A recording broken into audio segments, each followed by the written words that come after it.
Hello once again. So as is the case for some time now, every third video I do a mod guide or an installation tutorial of some kind, but this time I thought I would do not a tutorial as such, but just an example showing how I currently make a thumbnail. I've had a quick look for a picture of the commander's head in Quake 2 because that was what I managed to find in the last video. That was like the main feature of the video.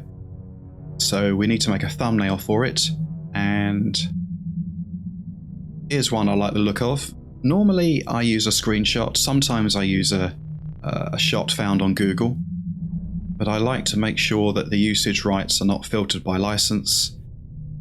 And in this case, this has been created by someone else, so I'm going to give credit to this person in the video description. And that way everything should be okay. So let's insert this image into Photoshop and see how it turns out. So the first thing I'm aware of is the image size. I've unlocked it here, and it's very likely a raster image, which means that as we scale it up, it becomes more and more blocky.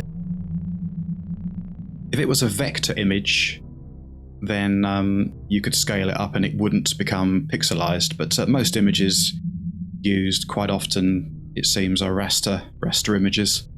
Anyway, so the first thing I'm going to do is I'm going to create like a background which this is going to be mounted on. So let's go for a new page. Yes, I guess I'll keep it black. So it's the sort of default settings here. And I'll unlock it. Then I'm going to copy this. That's Control A, Control C. I'm using a Windows PC. On the Mac it would be Command A, I think, and Command C. And then we go to our blank space, and then I'm going to go Control V.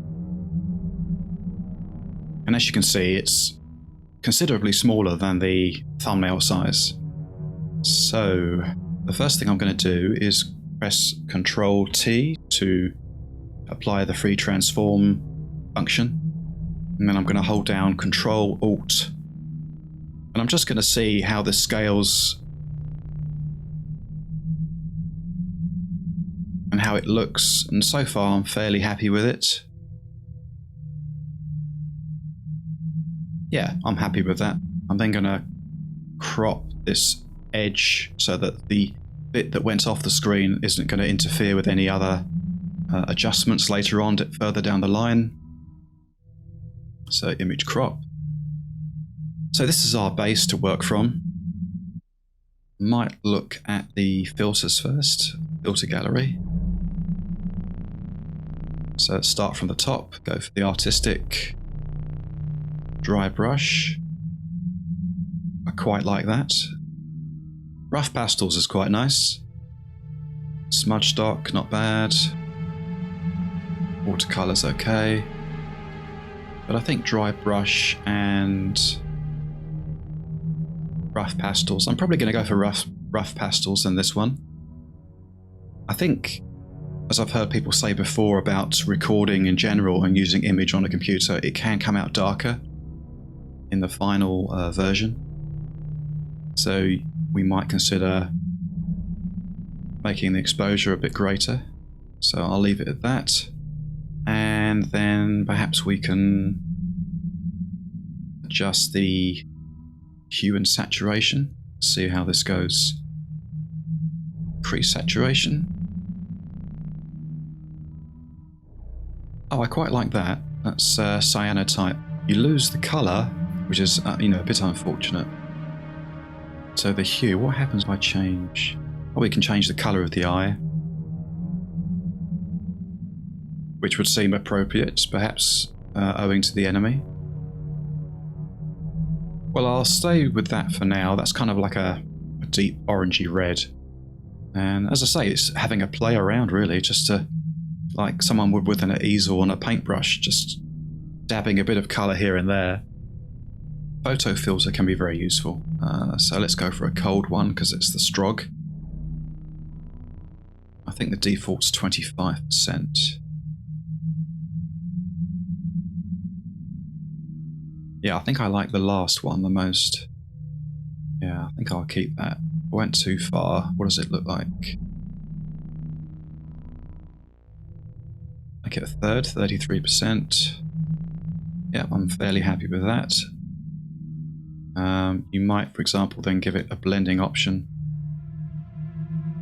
Let's go for color rather than gradient. I find 16 works quite well for 720p image.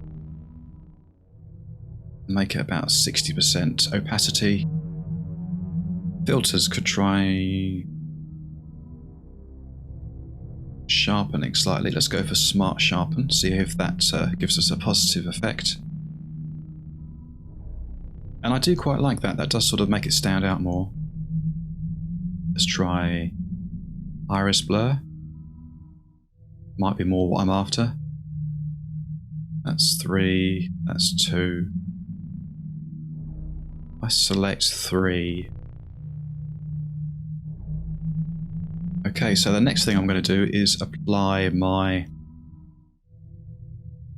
kind of channel watermark. But anyway, this is the sort of watermark that you see on some of the thumbnails.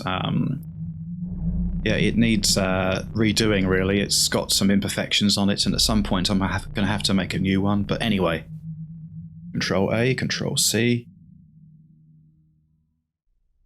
and then Control V. And if we're very picky, we can see there's a slight edge here that shows an imperfection to it. So at some point I'm going to sort that out. And as you can see, that's another fresh new layer on top of the graphic there, or the actual main thumbnail. So the first thing I'm going to do is go to blending options. And I'm going to make it not full opacity, which I tend to do these days. Something around about 80%. Then I might say show the grid. Move it into a rough position. I'm not going to snap it to anything, so that way it gives us more freedom. Control T for retransform. Very, very useful function within Photoshop. And then I'm going to scale it once again to suit the grid. So what have we got? 4, 5, 6, 7, 8, 9, 10, and 12. Roughly 12, so I don't think we want to go more than about a third. 1, 2, 3, 4. I think I'll settle for that. Right. So we're going to apply that, turn off the grid. And then I'm going to find a place where I'm going to position it, probably the top right. If you've got a dark background like I have here, then you can perhaps use an outer glow. Make it white just so we got an edge. Helps to position it that way.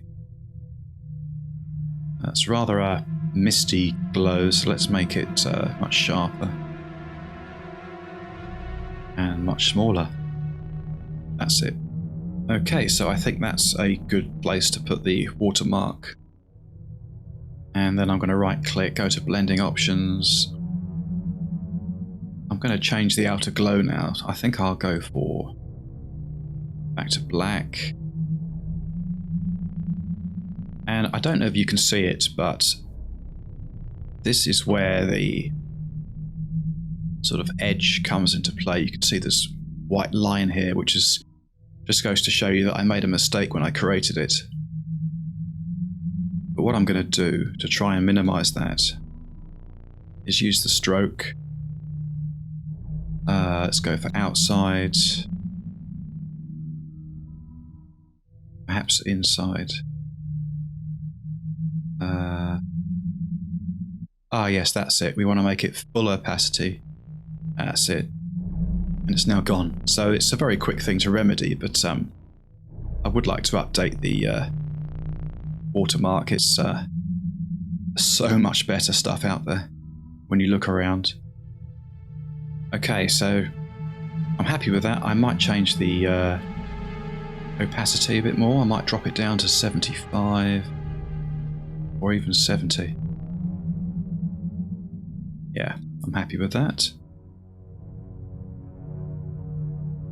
And then the last thing we want is to put the text on to give the person an indication of what number is, what episode it is.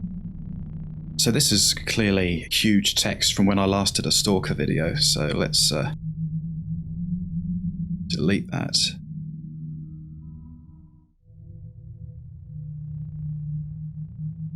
So I believe it's 32.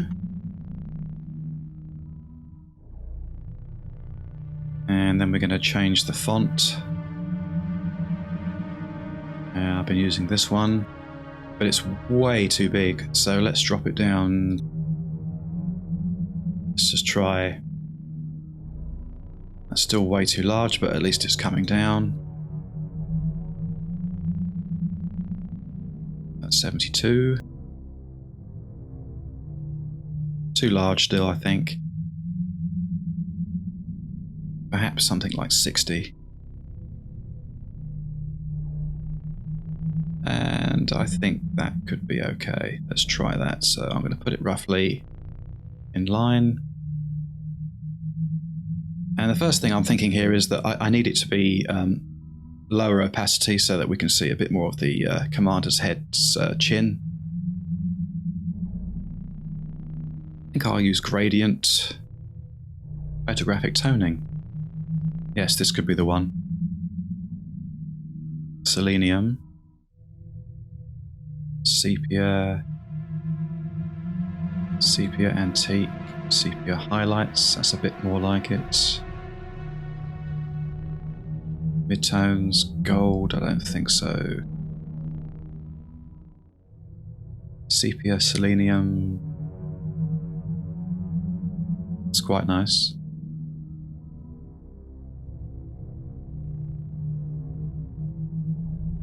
Okay, let's try that. Yeah, I think just normal, otherwise it ends up changing too much. And then we're going to lower the opacity of it. Might go down quite low actually, let's say. Yeah, I might have to lower the size of the text. Let's do that first.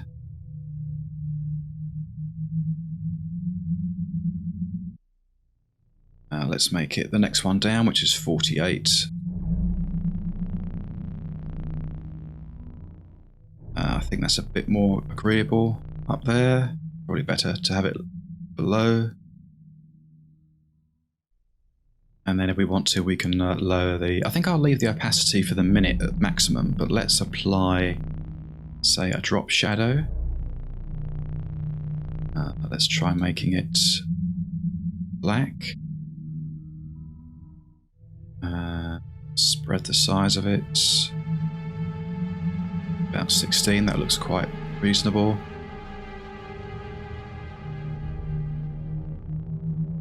I'm fairly happy with that. And then the outer glow,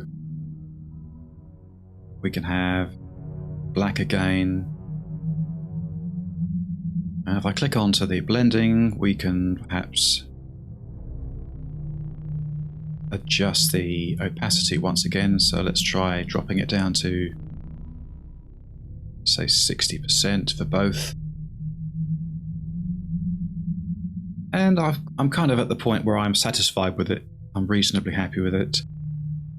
I could spend a lot more time on it and make it even more my own and drastically change it and use all sorts of effects or restart it altogether.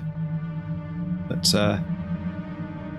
I've seen a lot better, but I've seen a lot worse, so I think I'll be happy with this. So we've now got this series of layers, and I'm going to leave them like this so that if ever I want to come back into Photoshop and change them, I can. So Control S to save, and let's call it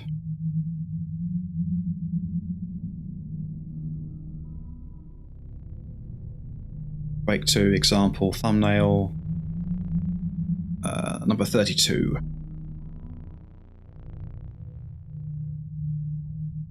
And then I want to make a save as. I want to change it from a Photoshop file to a PNG, along with the other ones. And I'm going to try the large file size, which means it gives it the most quality, although the difference is minimal. But being quite a simple image, I don't expect it to go beyond the threshold, which is 2 megabytes. And that should be enough. So this is what I'll be applying to the Quake 2 video, the last one that I did. So thanks for watching the video. Hope you've enjoyed it. If you have, please consider liking and subscribing for more future content, and I'll see you next time in the next video, which will be Stalker. Bye for now.